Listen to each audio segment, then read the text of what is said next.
Esta conversación infinita es un libro que recoge entrevistas que Borja ha ido haciendo a personas del mundo, bueno, pues de la filosofía, del arte, ¿no? de la escritura, de la ciencia, en el que estoy yo. Y bueno, ¿y cómo fue? ¿Cómo surge el que decidas sintetizar esto, Borja? Pues surgió, bueno, ante todo, bienvenidos y muchas gracias a todos los que estáis aquí. Gracias por no tener un mejor plan que venir a escucharme, lo cual ya es para nota, ¿eh? Gracias a Spice Wheat, este sitio fantástico, y a Nazaret, que además de fan total, me considero amigo de ella.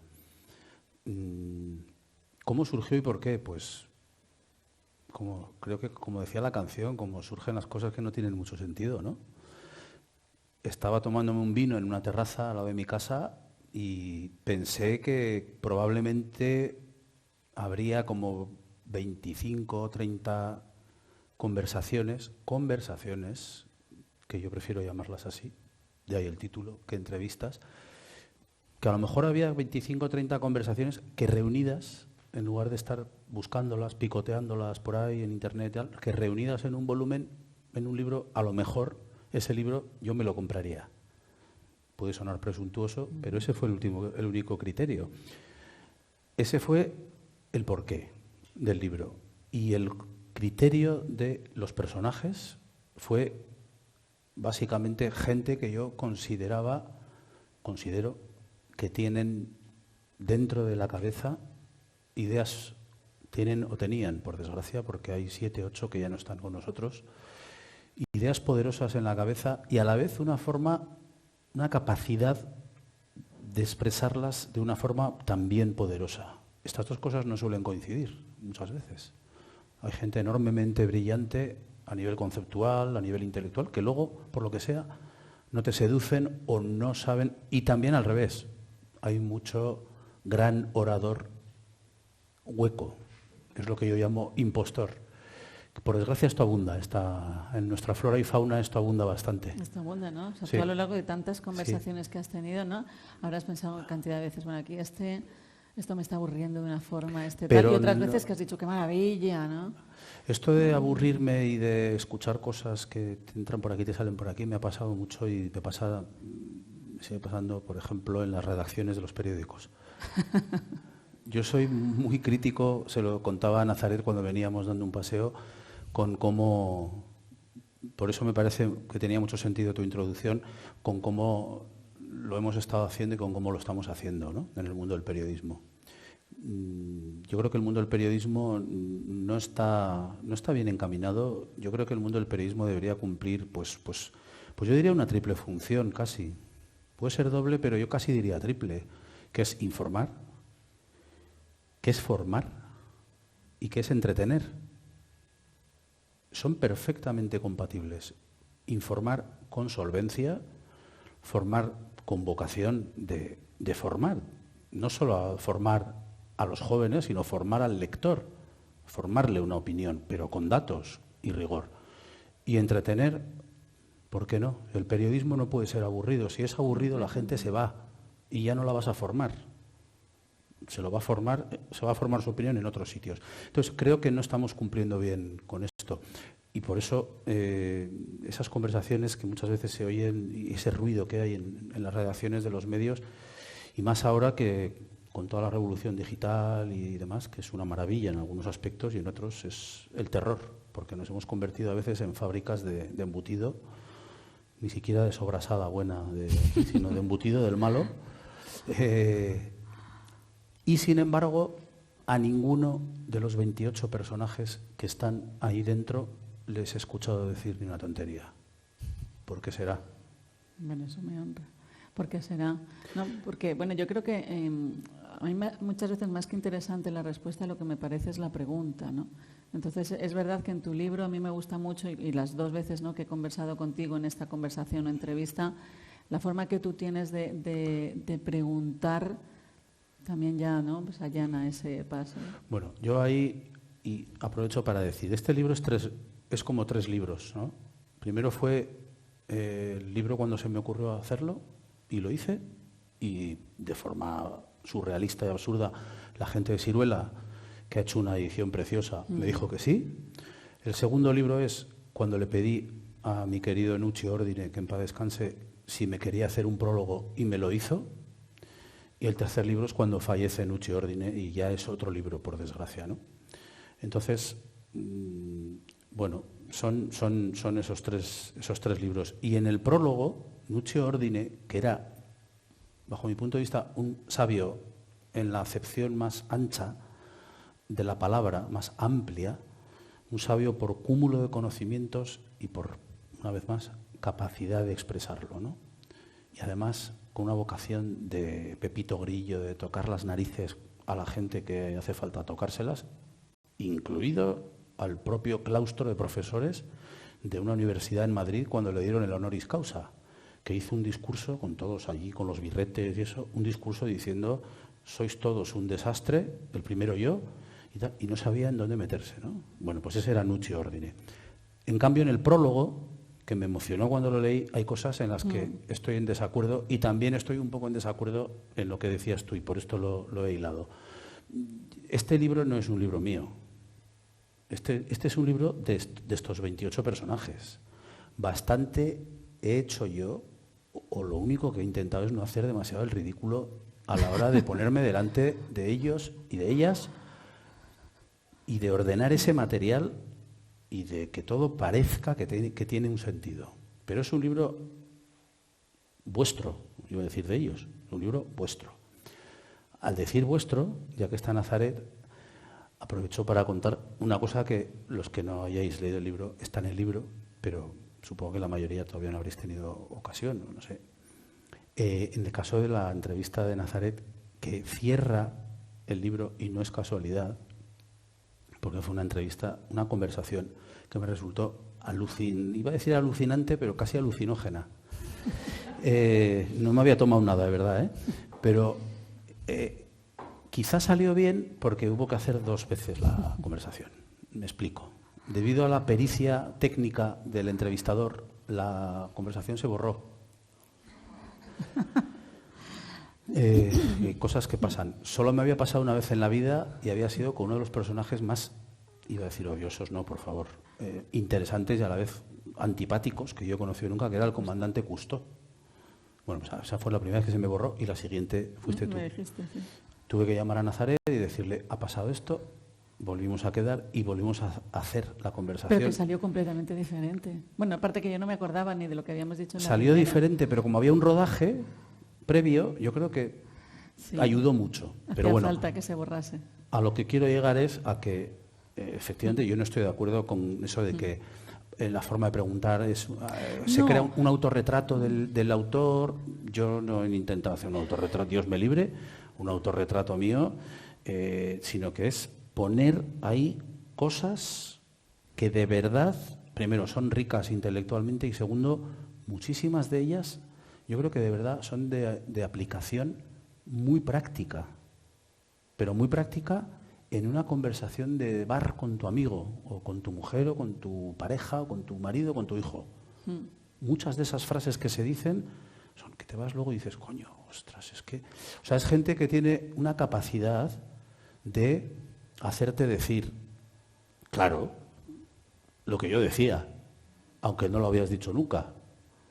Algo que tenías ahí dentro, pero que no sabías que lo tenías. No sé quién es que entrevistas que dice: el mejor libro que has leído es el que parece que está escrito para ti, ¿no? Eso es cuando pillas y dices: wow. Eso lo dice... Pero mira, eso lo que sí. yo te comentaba, ¿no? De que a mí me parece que tan importante es, ¿no? el que entrevista como lo que se dice, ¿no? Porque muchas veces cuando entrevistan, ¿no? Parece que es como una serie de preguntas, tú lo has definido antes. A muchas entrevistas parecen un formulario. Te pregunto una cosa, lo siguiente, ¿no? Entonces, la verdadera escucha está cuando va fluyendo. Entonces, yo me acuerdo, ¿no? Cuando estábamos hablando contigo, que tú ibas observando, y cuando iba a decir no sé qué, entonces te iba a llevar, ¿no? Entonces, mira, lo vemos como desde el cerebro, porque un poco la cosa aquí era poder ver ese diálogo entre lo que él hace y yo explicar esa parte biológica, ¿no? Entonces, a mí me gustaría como describir cómo es el cerebro de Borja Hermoso cuando hace estas conversaciones. Esto no me habías ¿verdad? dicho que iba a pasar. Porque a mí me parece que es un tema fascinante, ¿no? Es estudiar el cerebro cuando estamos escuchando. Porque algo que comentábamos ahora, y que también lo menciona Borja en el libro, cuando hablamos sobre el diálogo, sobre las conversaciones, pues vale, hay entrevista a premios Nobel, gente, alguna muy interesante, pero da igual, hablar sobre el diálogo y sobre la conversación, vale, si tienes que entrevistar o hablar con un premio Nobel, como cuando llegues a casa o hablas con un amigo, o sea, el arte de escuchar, ¿no? Entonces, cuando alguien como él, ¿no?, se acerca y plaf, y te hace la primera pregunta, ¿no? Hay una escucha realmente, ¿no?, cuando hay ciertas estructuras del cerebro que vamos a ver, ¿no?, que están ahí activadas, que es diferente a cuando yo estoy escuchando para saber lo que tengo que decir, para saber cómo tengo que responder, para contarle yo algo mío. Es decir, estás escuchando en función de intentando predecir tu conducta inmediata, ¿no?, ante lo que está diciendo. Entonces, cuando nosotros escuchamos a una persona, cuando estamos escuchando algo, pues eso, claro, entra por nuestros oídos, el nervio auditivo, y llega hacia el tálamo. Y a partir de ahí empieza un recorrido por unas estructuras cerebrales que siempre están asociadas principalmente con nuestra memoria autobiográfica, ¿no? Entonces, hay un momento muy bonito en el diálogo y en la escucha, que es cuando esa información que tú estás recibiendo pasa por las estructuras del lenguaje, que es las estructuras de Broca. Estamos hablando de estas partes temporales de aquí del cerebro. Las estructuras de Wernicke, que son las de la ejecución después del lenguaje, más en el hemisferio izquierdo, ¿no? Y entonces, en ese momento se puede activar o no una parte de la corteza frontal que es la que está midiendo un poco lo que yo voy a tener que decir después, ¿vale? Es la que está ejecutando, vale, paso a lo siguiente. No está escuchando, está intentando predecir la conducta, ¿no? Pero, sin embargo, el que realmente escucha, no se produce esa activación cerebral. Entonces hay una cosa muy bonita que sucede, y es que cuando realmente, esto se midió, lo hizo en una universidad en Seattle, cuando realmente estamos escuchando, el cerebro, las partes más profundas del cerebro, deceleran, es decir, ralentizan la respiración para que tengas menos probabilidad de interrumpir al otro. Si tú estás escuchando a una persona y el cuerpo empieza acelerar la respiración, es porque quiere interrumpir. Venga, a lo mejor no lo interrumpo porque sé que es mal educado, pero a ver si se acaba porque tengo yo ya que soltar mi propio rollo, ¿vale? Mientras que cuando hay algo que dices, bueno, realmente estoy escuchando lo que me está diciendo, se produce ese fenómeno de ralentización de la respiración que hace, que me retarda a mí, me impide que yo introduzca, es decir, impide que se produzcan en el cerebro ciertas interferencias que a mí me van a decir, pues ya, suelta esto, suelta lo otro. Pero no solo ocurre eso, sino que ocurre un fenómeno que es muy bello, que se llama la bradicardia atencional. ¿Por qué? Porque ralentiza también el ritmo cardíaco. Es decir, hace más largos los periodos entre los dos pulsos. ¿Para qué? Para fomentar esa parada, ese momento de atención. ¿Vale? Entonces, fíjate cómo a través del propio cuerpo, ¿no?, el que entrenar, escuchar a otra persona es también una forma, ¿no?, de entrenar nuestro propio cuerpo. Al revés también. Si yo sé que intento, bueno, pues voy a intentar, porque yo creo que también aprendemos a escuchar, ¿no?, que esto es algo que yo creo que ahora nos dirás, ¿no? Si yo quiero realmente estar escuchando a alguien, ¿no?, que todos tenemos activados inmediatamente esos mecanismos, ¿no?, de a ver si interrumpo, a ver qué digo, a ver qué y hablar voy a ralentizar mi respiración para aprender a escuchar más a esta persona. Y entonces, en esa escucha se produce una cosa que esto lo publicó por primera vez Francisco Varela en Nature, que son esas, les llamaba las sombras de la percepción, y es cuando estás escuchando y de repente pillas algo, ¡plum!, que es un momento de percepción que a ti te parece que es importante, ¿no?, que él llamaba a estos momentos los momentos de comprensión, ¿vale? Y entonces, en ese momento en el que estás escuchando, es una escucha abierta y de repente, ¡plum!, ha dicho algo. Y ahí, ¡pum!, es donde ya entra, ¿no? Entonces, fíjate, es también un fenómeno que es activo porque estás escuchando, pero es pasivo. Tú te dejas llevar por ese halo de la conversación. Muy diferente es a cuando te preguntan, ¿y qué me pasa? No sé qué, plum. ¿Y qué? Plum. Bueno, es ese formulario a cuando es una conversación con la persona, que eso luego también se reduce, ¿no?, en cómo sintetizas la información, cómo la saca. O sea, que un diálogo siempre, si es una buena conversación, es ese baile entre ambos. Porque esa pregunta que de repente le ha surgido al que estaba escuchando ya va a guiar la conversación a otro lado. Y luego yo en la respuesta la guiaré hacia otro. O sea, que es un viaje, una auténtica conversación debía ser un viaje sin mapa, ¿no? Pero eso es cuando se escucha. Y lo contrario es ese formulario, ¿no? Y entonces ahí te quiero preguntar por un ser... Yo he conocido muchos personajes gracias a tu libro que no conocía. Y ahora después de esto ya nos vamos. Porque a partir de ahora... Todo puede ir a peor. ¿Qué se va a decir? ¿Y qué se va a escuchar? Pues muchas cosas. Bueno, tú has estado enfrente de un ser... En la entrevista, perdona el inciso, en la conversación que tuvimos en la segunda, Nazaret y yo, a mí no me había pasado nunca estar hora y media con verdadero complejo de acémil, de idiota. Vamos, será así. Es más, pero cuenta dónde estábamos. Estábamos en uno de los hoteles más bonitos, ¿verdad? Cuéntanos. Y así lo desvío porque a mí me da mucha vergüenza que digas. No, es que hay pruebas. Es que está ahí la prueba. Está ahí. En la conversación mía con Nazaret hay como 4 veces en las que yo te digo, ¿habla usted en serio? Otra vez digo, es difícil creerlo. Otra vez digo, ¿de verdad está hablando? Y cuando la leí, decidí dejarla así. Eso sí que es un autorretrato de lo tonto que... O sea, decidí dejarlo así sin editar, pero me parecía patético. Lo que pasa que, claro, a mí Nazaret me dijo una cosa en el transcurso de esa conversación, y es que me dijo, desde que hemos empezado a hablar, hace un rato, si hicieran una foto a nuestros 2 cerebros, cada vez se han ido pareciendo más. Me dio entre asombro y terror. El asombro, Aristóteles y Platón lo defendían, el terror lo defiende... me parecía de verdad alucinante. Bueno, ahora hablaremos de eso, de esa sincronización que hacéis. Me pareció, varias de las cosas me parecen increíbles, y claro, por eso decía yo esas cosas. Perdona. Mira, yo que tengo muchos momentos fan, hay de decir, yo adoro a Irene Vallejo. Porque, o sea, ese libro, El infinito en un junco, que si no lo habéis leído, o sea, hay que leerlo, ¿no? Yo lo empecé a leer, fui aquí a la librería que hemos estado ahora, una de las librerías más bonitas del mundo, que está en Palma, la Biblioteca de Babel, y José Luis me dice, tienes que leer esto. Y yo, como ese hombre me puede decir lo que quiera, que yo lo leo porque... ¿verdad?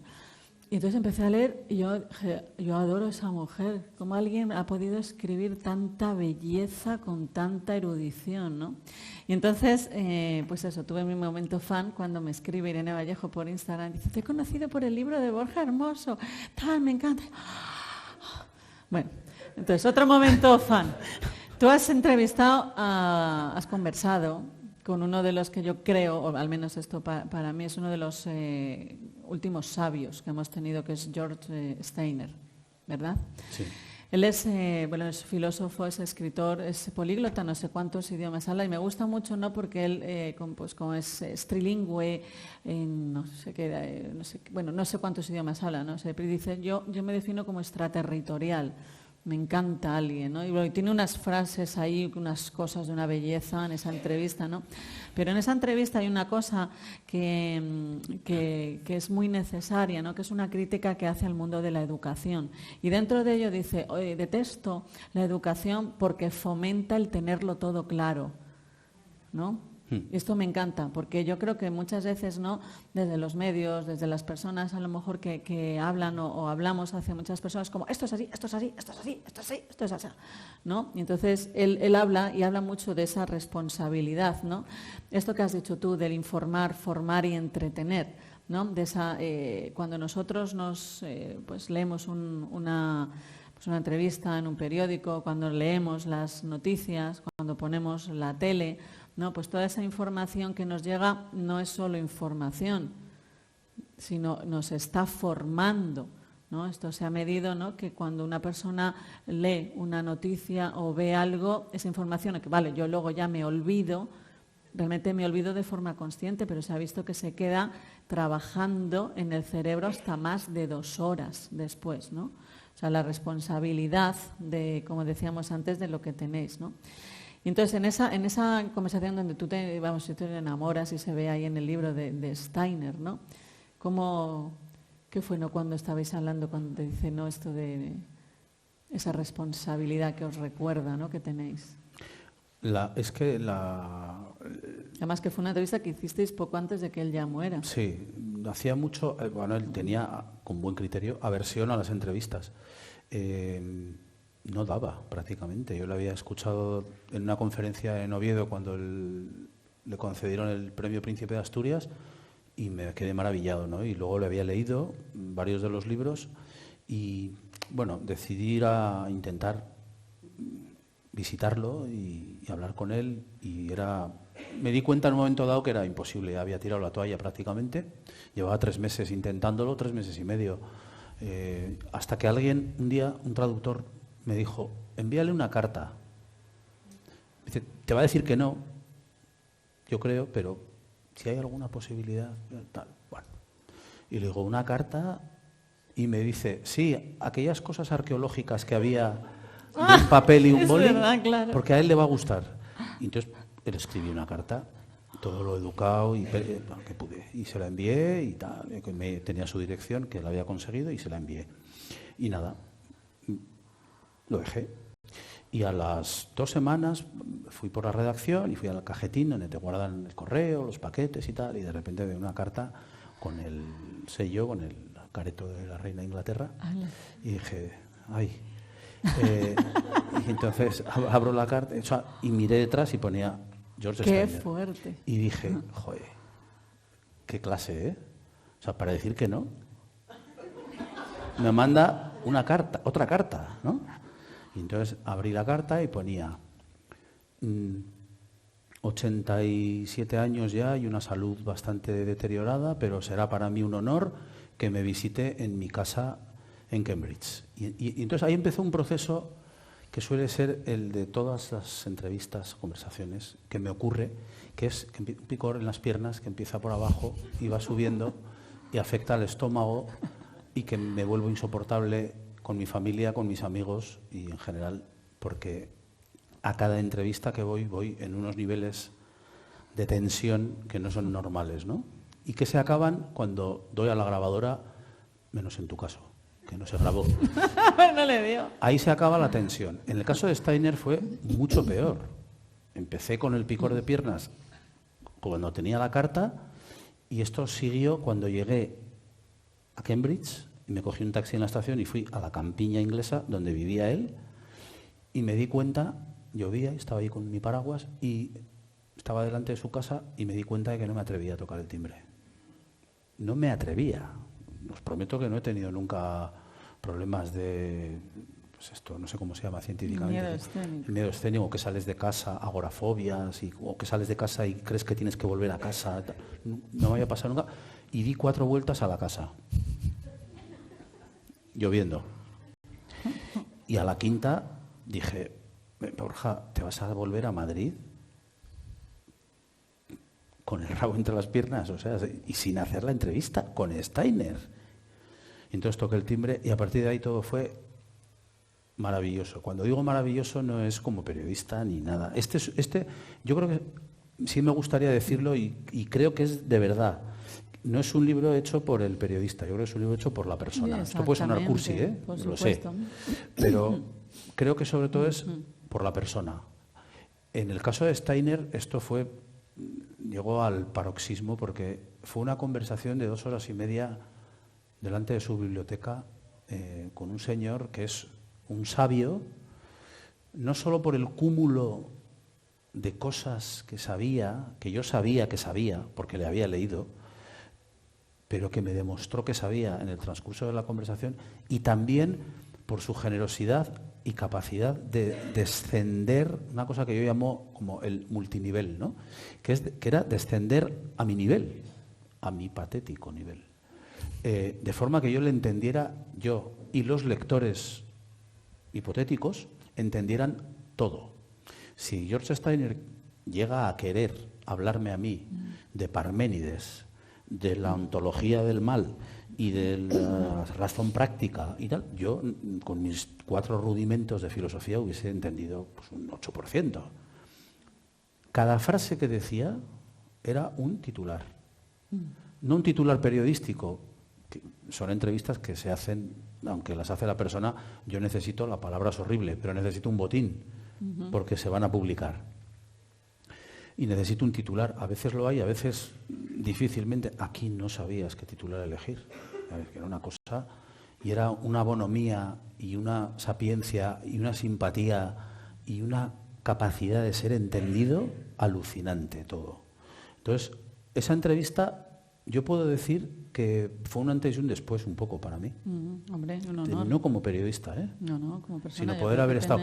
Y después de 2 horas y media, de hablar de la educación de los niños, de la importancia de la poesía, de la importancia de la cultura, de la ciencia, de de todo, no sé, lo tenéis ahí, yo de verdad, aunque solo os leáis esa, leérosla. Y la suya, por favor. Además, abren y cierran el libro. Hay un término en el sufismo que es la baraka, que es una transmisión, ¿no?, que no es de palabra. Y hay una parte que a mí me gusta estudiarlo desde la parte científica. Yo cuando veo personas, ¿no?, y a veces he conocido a personas que dices, qué sabiduría, qué ser, ¿no? Me gusta también estar cerca y poder interaccionar con esa persona porque en ese momento se está comunicando los corazones, ¿no?, como hemos dicho antes. Entonces, el tener al lado a alguien, como tú dices, a Steiner, ¿no?, o personajes que realmente admiras y que ves que dices, joder, qué ser, desde qué posición habla, qué bondad, qué respeto, qué humildad, qué sabiduría, qué conocimiento. Y aunque aprendas cosas de lo que te dicen, yo creo que no es solo lo que has aprendido, me ha dicho qué tal, o mira qué frase, esto me hace pensar en lo otro, eso es maravilloso, ¿no? Si dices, yo no sé qué, ¿no? Pero al menos tener ese momento y decir, mira, durante un rato, eso tú ya lo podrás decir, durante un rato mi corazón se ha sincronizado con el de Steiner. Esto también es muy friki. No sé si me atrevo a tanto. Hombre, pero ahí. Pues algo debe haber, porque fue así. Y además, bueno, alguien que después de esas 2 horas y media de intensidad me agarró del brazo y me dice, bueno, le digo, no le quiero molestar más, y me dice, bueno, ahora le voy a hacer la pregunta más importante de la mañana. Y dije, ya está, ahora es cuando me va a decir qué opino del Parménides en relación al río Fluye de Heráclito, pero tal, y voy a quedar como una higa. Y me agarra el brazo y me dice, ¿quiere que le llame a un taxi? Y se empieza a reír. Y dije, encima con humor. O sea, encima gracioso, ¿no? Que ya es lo que le faltaba. La vida sin humor, pues no es nada, ¿no? Y él, que tenía una fama de cabreado permanente, de avinagrado, ¿no?, de tal, y lo era en cierto modo, pero no conmigo. Ese día fue... Pero mira, al contrario, ¿no?, de que esas entrevistas en las que tú dices, madre mía, y de aquí que selecciono de tanta información, hay una parte de cuando dialogas con Juan Marsé, ¿no?, de ese novelista de la Escuela de Barcelona, ¿no?, que dice, ¿cómo podemos separar el habla del ruido? ¿No? Pues al contrario, así como has entrevistado a Steiner, donde, como dices, cada frase parecía un titular, te habrás visto también en la parte donde dices, ¿y qué me quedo yo con todo eso? Entonces, hay una cosa, unos experimentos que me parecen también muy interesantes, muy bonitos, es que cuando estamos hablando, normalmente, recurrimos mucho a la redundancia, ¿no? O sea, si realmente el mensaje de lo que nosotros decimos se sintetizaría en nada. Pero hay un estresante para el cerebro y es estar escuchando algo y no estar comprendiendo qué me está diciendo, ¿no? No porque lo comprenda por la dificultad, sino dice, pero ¿qué estoy sacando yo, ¿no?, de toda esta información, ¿no? Entonces imagino, ¿no?, que tú también, pues claro, te has encontrado con muchas entrevistas en las que dices, ¿cuánto ruido hay ahí, ¿no? O sea, qué poca información, cuánta información hay que nos despista, ¿no? Entonces ahí hay una cosa que hablábamos también, que... Fíjate, en el cerebro hay un fenómeno que a mí también me interesa mucho porque es esa búsqueda de la congruencia, busca la congruencia mente-cuerpo, ¿no? Por ejemplo, si yo estoy en un estado mental, estoy muy alegre, pero mi cuerpo tiene una postura de estar encogido, se detecta, hay un estresante para el cerebro porque detecta esa incongruencia. Al revés, ¿no? Si mi cuerpo manifiesta una cosa, o sea, el que no haya esa correspondencia entre esa expresión corporal y lo que te está pasando es incluso un estresante. Pero lo mismo sucede cuando nosotros estamos interpretando algo que no nos está pareciendo coherente. Por tanto, el cerebro va a privilegiar un mensaje que nos parezca coherente, congruente, aunque el contenido no nos identifique tanto, pero premiamos el hecho de esa coherencia. Eso nos juega muy malas pasadas, ¿no? Pues imagínate, ¿no? Pues cómo se utiliza eso en los grandes diálogos a nivel político, o me identifico con fulanito, pero te has parado a pensar por qué te identificas con fulanito, porque nos vende un mensaje que está todo muy bien definido, ¿no? Está muy encuadrado, pero también nos pasa, ¿no? Cuando estamos hablando con alguien, ¿no? Entonces, tú por ejemplo, ¿no? También con todas las personas que tú has podido ver, cuando te das cuenta y dices, ¿qué estoy sacando yo de ahí? ¿Qué saco yo del ruido? ¿Qué parte estoy...? ¿Te refieres a estas cuando no, estoy hablando? o en esta, sí, tú has entrevistado a muchos personajes, ¿no? Que como sabemos Sí. utilizan muchos juegos de mucho ruido y pocas nueces. Sí, a ver, el ruido, si algo tiene, y otra vez, sin querer ponerme cursi ni hablar de reivindicaciones, de nada, pero este libro, si algún hilo conductor hay, en muchos de los casos es las apuestas firmes de estas personas por el silencio o la calma frente al ruido. Frente al ruido que a veces tiene sonido y a veces no, a veces es ruido visual. Y otra apuesta por el tiempo frente a la prisa. La prisa que yo sostengo que en el 90% de los casos de nuestras queridas sociedades modernas es impostada. Claro que existe la prisa en momentos puntuales, pero esta prisa como filosofía que nos hemos puesto aquí encima, desde que nos levantamos hasta que nos vamos, no, es que eso no existe. La hacemos existir. Entonces, hay una apuesta en este libro por estas cosas clara, ¿no? Cuando haces entrevistas, muchas veces te das cuenta sobre la marcha de que no está funcionando. Cuando están funcionando, no te das tanta cuenta. No, claro. Cuando acaba la conversación, apagas la grabadora, constatas que ha grabado, te vas al bar de enfrente a tomar un café o una cerveza y empiezas a pensar en cómo ha sido, que es un ejercicio que yo hago siempre, porque es como si sueltas toda la tensión, tu cuerpo y tu mente se recuperan después de esa experiencia. Y piensas cómo ha ido y luego la transcribes, es cuando te empiezas a dar cuenta. Cuando te están intentando vender una moto, dicho mal y pronto, sí te das cuenta. Es muy claro. Ninguno de estos 28 vende motos. De estos 28 personajes vende motos. No están ahí para vender motos. Yo he sido el que ha ido a decirles que quiero hablar con ellos. Nadie me lo ha pedido. Son entrevistas, conversaciones que yo propongo cuando estaba en El Mundo o cuando estoy en El País o en El País Semanal. Me parece que a esta persona merece la pena que ocupe 6 páginas en este sitio diciendo cosas. Y estas personas, yo creo que a veces hasta les da pereza que yo vaya. Además voy a sus casas, la mayor parte de las veces. No en tu caso. Estábamos en un hotel maravilloso. Sí, pero la mayor parte de las veces son en sus casas, con lo cual eso conlleva como un ingrediente de invasión. Que, por ejemplo, en el caso de Clara Janés fue clarísimo. Ay, es maravillosa. La entrevista con Clara Janés, sí. Que hay gente que me ha dicho, la entrevista con Clara Janés fue, con perdón, una putada. Primero para Clara Janés, que no tenía previsto que fuese un señor allí a molestarla, y segundo para mí, porque fue complicada. Y Clara Janés no salía de su casa desde la pandemia. Seguía con mascarilla, cuando ya nadie llevábamos mascarilla. Lo pones en el libro. Cada frase y cada razonamiento poético, intelectual, científico, porque es una loca de la ciencia en todas sus facetas y de las matemáticas, a cada 2 o 3 frases se levantaba y iba a su biblioteca de 314.000 libros y sacaba uno que sabía dónde estaba el libro y dónde estaba el párrafo y la frase, para corroborar y sustentar lo que me acaba de contar. Esa es una de las mujeres que yo más admiro, ¿eh? Claro, yo decía, muy bien, la inteligencia artificial, fenomenal, no va a haber ningún robot que sea como Clara Janés, capaz de... Y entonces era una entrevista complicado mantener el hilo, porque yo le preguntaba ¿de qué color es esa silla? Y ella me contestaba qué bonito es aquel balcón.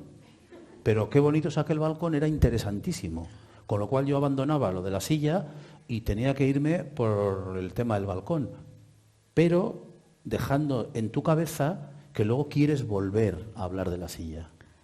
Y eso es una de las cosas más complicadas para mí en las conversaciones. Pues eso te digo, mira, sin si perder el hilo. Exacto. Y hacerle caso, escucharle. Pues porque de verdad hay entrevistas en las que tú estás leyendo la entrevista. Hablo de entrevistas formato pregunta-respuesta, porque ahí puede ser de otro tipo. Y ves que el periodista le dice, no sé, ¿qué opina usted de, yo qué sé, una entrevista con un modisto, ¿no? Que recuerdo además, no es abstracto. ¿En qué momento se encuentran ustedes, 2 modistos españoles muy famosos? Bueno, Vittorio Luquino. en un periódico muy famoso, El País. ¿Y en qué momento se encuentran ustedes? Y uno de ellos le dice a la periodista, pues hemos tenido ahora un problema gravísimo con la justicia por una serie de derechos, una cuestión de derechos de autor y tenemos un problema, igual tenemos que cerrar y tal y no sé qué. Siguiente pregunta, ¿cuál va a ser su próxima desfile? ¿En qué va a consistir su próximo desfile? Digo, pero pregúntales cuál es el problema del que te está hablando. Luego, claro, no estás escuchando. Y si estás escuchando, peor. Porque te has dejado pasar. Bueno, sí, no. Eso pero pasa mira, a menudo. ¿sabes cómo es eso a nivel cerebro? Yo te sigo contando cómo es tu cerebro, ¿no? Entonces... Sí, que es más interesante que estas anecdotillas. No, estas fíjate, pero todo esto lo ves como vamos a ir improvisando. Son tus anecdotillas las que lo hacen. Entonces, hemos dicho que tenías esa parte, ¿no?, más temporal en el que tienes esa escucha abierta, ¿no?, donde dices, bueno, pues Clara Janés, maravillosa, me contesta, ¿no?, que el balcón es muy bonito, ¿no? Y entonces te abres y puedes ir diciendo para allá. Pero entonces, aquí, cuando se está produciendo esa escucha, tiene esas partes del cerebro más temporales en esa escucha. Pero a la vez se produce una cosa que es muy bonito, que se llama esa red frontotemporal. ¿Por qué? Porque hay un concepto que es el de la memoria de trabajo, que es aquella memoria que yo tengo que tener activada, presente ahora, que es la que tiene en cuenta todo lo que está pasando en este momento. ¿Vale? Pues a eso, yo ahora mi memoria de trabajo, mi corteza frontal, está el cámara, el no sé qué, mirar esto, papá. Todo eso está allí presente siempre. Entonces, cuando esas 2 zonas no se conectan mucho, pues vale, sucede no sé qué y yo me voy detrás de eso. Y es como, ¿y yo qué le iba a decir aquí? ¿No? Esas cosas, y yo aquí, ¿y por dónde iba yo? ¿A qué había venido yo? Sin embargo, cuando hay una buena conexión entre esta parte y estas partes de aquí, esa red frontoparietal, frontotemporal, se produce esa escucha y a la vez el tener la memoria de trabajo presente, activa. Entonces, si Clara Janés maravillosa me dice que pasa el balcón, me voy allí porque eso me puede abrir una puerta fantástica, pero a la vez esta parte me dice, sí, pero también teníamos esta otra cosa, ¿no? Entonces tú tienes todas esas zonas ahí abiertas. Le hemos dicho una cosa muy bella, ¿no?, que cuando estás escuchando, ¿no?, entonces imaginamos, ¿no?, todos estamos escuchando y esas partes del cerebro, ¿no?, hipocampales, frontales, que están ahí activadas y tú dices, al final te das cuenta de cuando alguien te está engañando, ¿no? Y entonces hay unos estudios que se hicieron donde pues se ponían a varias personas a hablar, donde uno de ellos de repente se tira un farol y empieza a decir algo, pero algo que podría ser creíble, ¿vale? Y entonces se observa, entonces se mide qué pasa en el cerebro, qué pasa en el corazón, y la persona se lo puede llegar a creer y te puede decir, sí, no, lo que me ha dicho es verdad. Pero observaban que cuando la persona estaba mintiendo, se estaba echando un farol, ¿no?, está diciendo pues eso, como tantas veces escuchamos, vale, a nivel cerebral no observaban tanta diferencia que cuando decía algo que era verdad. Entonces pues decir, pues sí, mira, me ha dicho qué tal. La diferencia radicaba en el corazón. Cuando detectas que una persona te está diciendo una mentira o te está intentando engañar, el corazón empezaba a latir de forma más rítmica. Disminuye la variabilidad de la frecuencia cardíaca, es decir, disminuye la capacidad del corazón de codificar información, disminuye la complejidad, disminuye la flexibilidad del corazón, y se volvía más rítmico. O sea que en el fondo estamos escuchando, ¿no? Y yo lo asociaba a cuántas veces estamos ahí viendo en la tele y sabes que fulanito te está diciendo una y otra mentira porque ahora le interesa, ¿no? Y lo creas o no lo creas, estás permitiendo que eso entre en tu cuerpo, ¿no? Y hacer que mi variabilidad de la frecuencia cardíaca disminuya está correlacionado con casi todos los test o medidas cognitivas, con bienestar, con percepción, con memoria, con atención, ¿no? Entonces, esto, por ejemplo, ¿no? A mí es algo que siempre me invita a hacer, es decir, ¿a quién dejo yo que entre a mi corazón? Sé que fulanito me está mintiendo porque le interesa, por lo que sea, tal y cual, ¡plaf! Yo no le voy a dejar que altere. O sea, que muchas veces nosotros nos dejamos engañarnos, ¿no? Cuando lo sabemos y no lo castigamos. Pero yo creo que una forma de respeto hacia uno mismo es decir, no le voy a prestar atención a esta gente que se adrede que me está engañando, ¿no? Que no ponemos barreras, ¿no? Que no ponemos barreras. Pudiendo ponerlas, ¿no? Exactamente, ¿no? Entonces, hablabas de Clara y Janés, que yo también te cuento otra anécdota. Cuando yo me quedé embarazada tuve que estar unos meses a reposo. Y entonces me pasé esos meses en mi casa, yo vivía en el barrio de Huertas, en Madrid, en aquel momento maravilloso. Tenía un balcón muy bonito. Y entonces me pasé esos meses a reposo leyendo toda la poesía de Clara Janés. Porque me parece una mujer que es un prisma, es un arcoíris, ¿no? Que sintetiza, que te lleva, que va. Y entonces en el libro, cuando tú conversas con ella, que hace esa fusión con la ciencia, entonces está hablando de la relatividad, de ese momento fascinante, ¿no? Dice, vale, sí, estamos hablando siempre de la velocidad de la luz, pero ¿cuál será la velocidad de la sombra? Eso es maravilloso, ¿no? Entonces esto trae algo que también hemos hablado tú y yo, de cómo hemos separado, yo creo que ahí hemos cometido, estamos pagando una factura muy alta, el mundo de las humanidades, el mundo de la ciencia, ¿no? La cultura o la ciencia, como decías tú antes, bueno, pero también hay cultura científica, ¿no? Como desde que se establecen estas dos culturas, en 1950, con Snow, ¿no? Donde dice, ya, hay una separación clara entre las dos culturas. Por una parte está la gente de las humanidades y por otra la parte científica. Y también mencionabas, y lo comentas en la penúltima entrevista, ¿no? Que dice, cómo es noticia prácticamente aquello que es científico. Los grandes descubrimientos, ¿no? No me recuerdo con quién lo conversabas, dice, los grandes descubrimientos ya son casi puramente científicos, ¿no? Sí, Pierre Levy creo que era... Cuando dice, todo es cultura, ¿no? Cuando luego hablas con, ¿cómo se llama este hombre que es chino, que era premio Nobel? Gao Xingyan, ¿no? Que dice, al fin y al cabo, nuestras auténticas armas contra la represión sigue siendo la poesía, sigue siendo la literatura, sigue siendo la filosofía, aunque nos apoyemos en la técnica para ello, ¿no? Y eso es algo que tú, que estás muy metido, ¿no? En todo ese periodismo más cultural, ¿no? Desde tu trayectoria últimamente, hay esa diferencia, ¿no? Tú la notas, esa diferencia entre el científico, la literatura científica, el que no sabe del otro, esa separación que a mi juicio, ¿no? Y por ejemplo, lo que hacemos aquí, Biosofía, es ese pequeñísimo granito de arena que pongo yo a unir todas esas formas de conocimiento y también a rebajar la soberanía científica. Que yo creo que ahí, cualquier forma de conocimiento que se considere poseedora y única, capaz de validar lo que es verdad o no, me parece extremadamente peligroso, ¿no? Entonces la ciencia tiene un poder increíble, se basa en lo que es evidente y a mí eso me agarra a aquello, pero el estar sujeta a esa tierra que puede medir también le hace que no sea capaz de volar, ¿no? Y eso es lo que ese pintor, ese poeta, esa Clara Janés.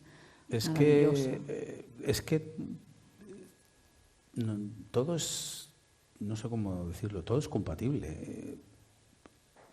Porque yo admiro profundamente como un ejercicio intelectual del más alto nivel el descubrimiento de la penicilina, que es ciencia.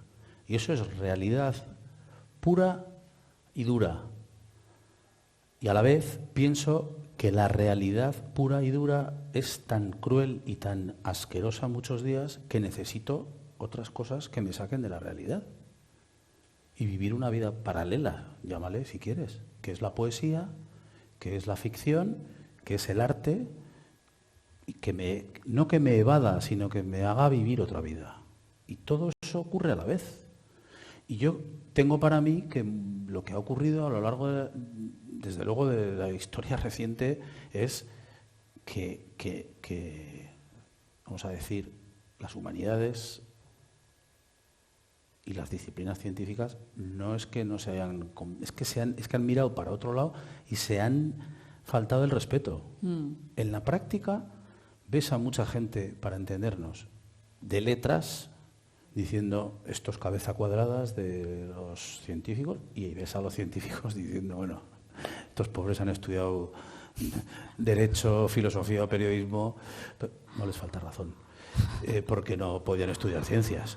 Sí, eso yo esto lo ha pasado todo. y entonces es como vale, que se ha faltado el respeto, que no a letras, ¿no? Cuando ¿verdad? en realidad hay elementos, vamos a decir, integradores que hacen que,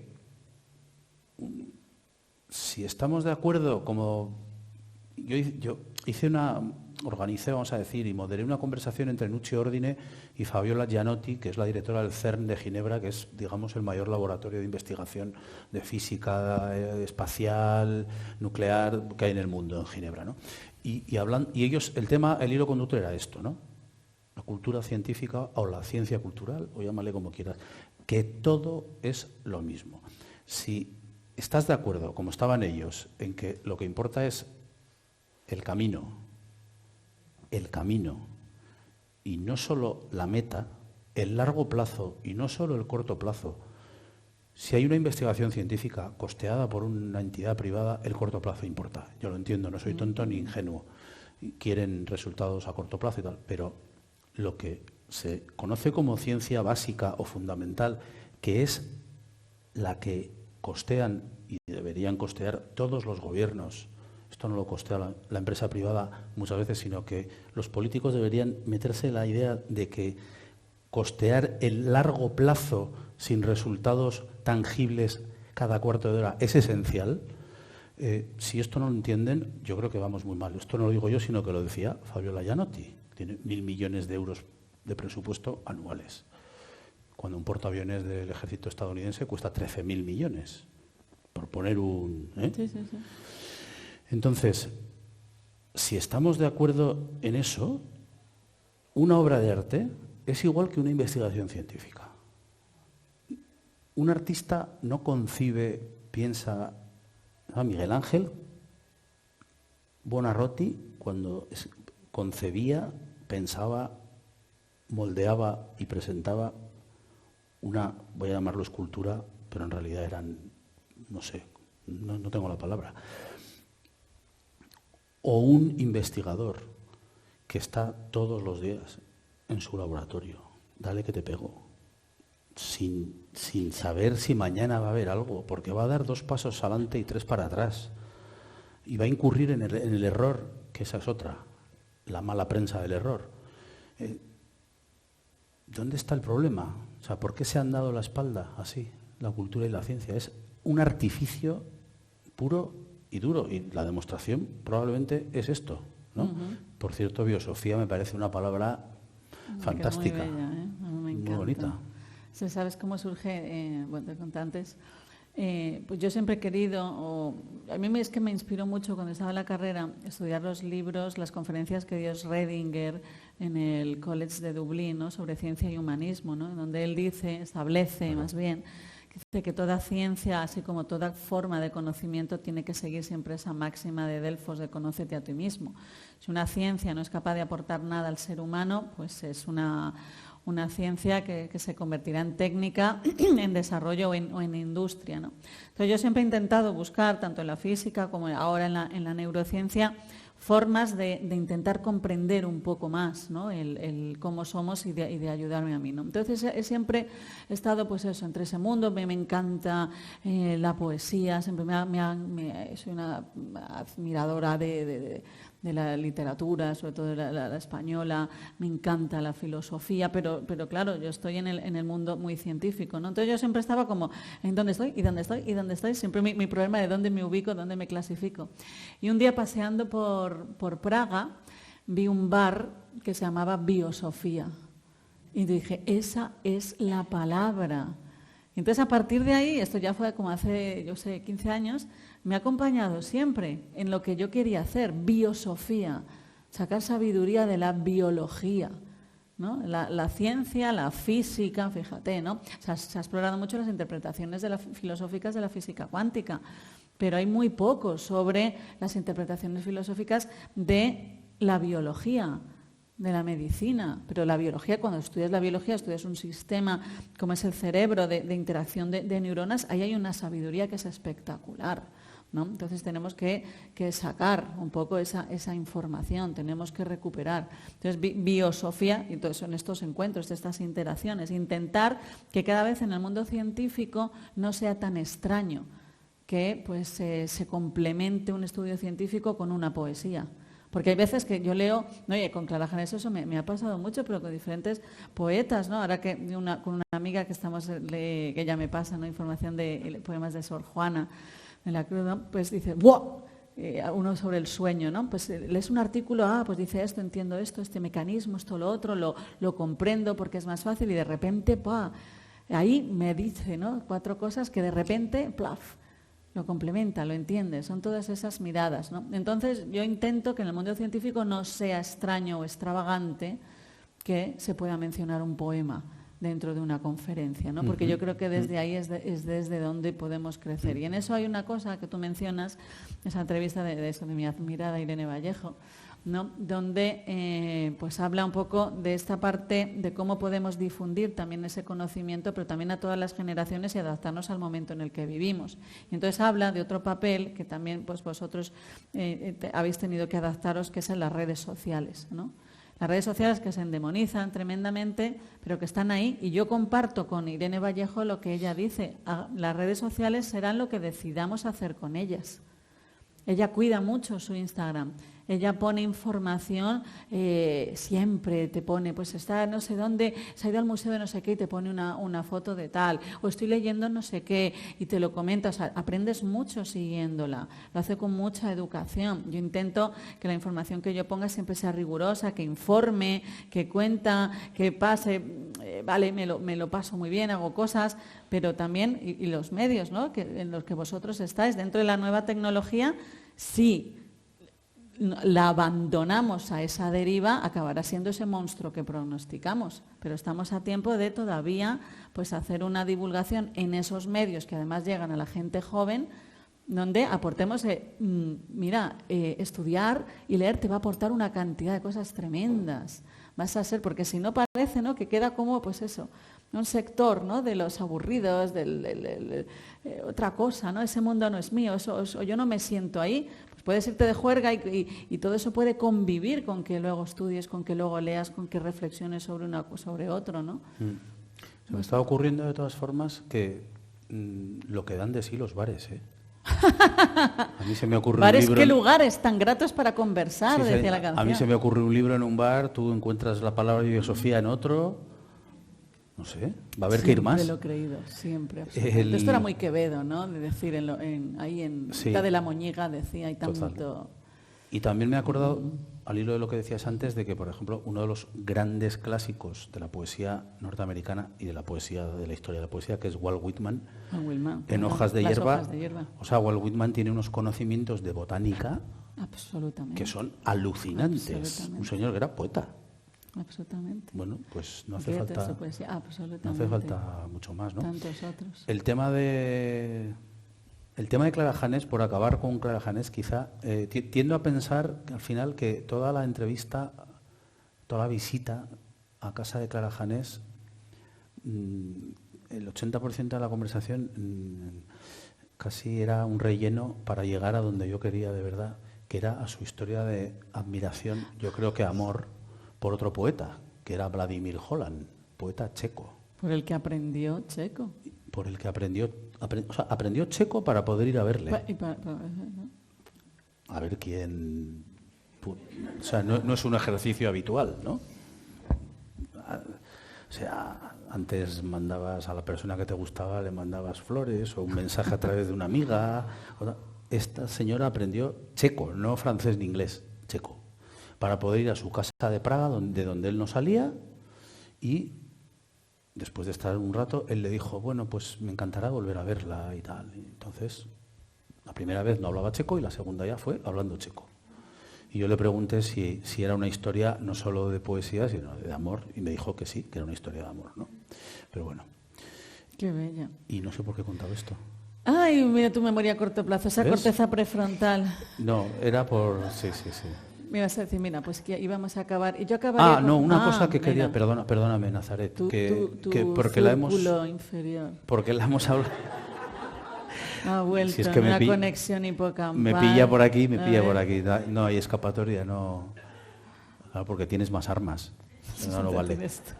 No, veníamos antes paseando y yo le he dicho que siempre hemos hablado o muchas veces hemos hablado del arte de la conversación, ¿no? Pues muy bonito, lo compro. El placer de la conversación, que evidentemente cuando es de verdad, es un placer, ¿no? Yo creo que en el estado en el que estamos, ahora mismo, que yo en algunos aspectos calificaría de alerta roja, social, intelectual, no sé, de relacional, yo creo que ya es otra cosa. O sea, yo creo que ya la conversación es casi como una obligación moral. Por supuesto que un arte, si se practica bien, por supuesto que es un placer, es una obligación moral. Dicho esto, lo digo porque tengo un hijo de 31 años y luego tengo mellizos de 14 y les enseñan cosas muy interesantes en el cole, pero les enseñan cada tontería también. Y hay tantos artilugios y tantos gadgets y tal que me pierdo. Y en cambio, ¿por qué no hay una asignatura que en otros sitios sí la hay, de oratoria, de disertación? En Inglaterra. Conversación. Yo convertiría la conversación en una asignatura obligatoria, no opcional, obligatoria. Porque eso sí que va a afectar a las ciencias, a las letras, a los mediopensionistas y a todo. Ejercicios, 1 contra 1, conversar. No, tú mal, porque has interrumpido, o porque no te has enterado de lo que te está contando el otro. En grupo, tal. Bueno, a ver, es un poco una butada, pero no tanto. O sea, yo creo que merecería la pena. Creo que se ha convertido en una especie de imperativo legal. Y vuelvo a la escena del bar con tu amigo. Ya no a una gran conversación en un foro. No, al bar con tu amigo, donde tu amigo te está contando un problema y tú estás esperando qué le vas a decir. No escuchando cómo ese es el problema, sino qué le vas a decir. De forma que, no sé si os ha pasado, pero dos de las fórmulas que más abundan en las conversaciones son pues yo y pues no sé qué. El pues yo es constante cuando no debería serlo, ¿no? Ya está. Pues yo iba a acabar con una cosa. Hay un personaje que he conocido, que yo no conocía hasta que leí tu libro, ¿no? Que es José Ángel González Sáenz, que me ha encantado, ¿no? Este escrito. Entonces él tiene un libro que de verdad que os recomiendo, que es Volver al Mundo, ¿no? Donde reflexiona sobre ese viaje a Ítaca que todos hacemos. Hay una parte de él que a mí me resultó muy interesante, que él dice, ¿cómo podemos hablar de aquello de lo que estamos equivocados sin sonar a oráculo o receta, ¿no? Esto es algo que, por ejemplo, en mi mundo, ¿no? Que yo pues estudio mucho pues el estilo de vida en relación con la salud, con la medicina, pues es muy fácil caer en esas recetas de tienes que hacer esto, hay que hacer esto, ¿no?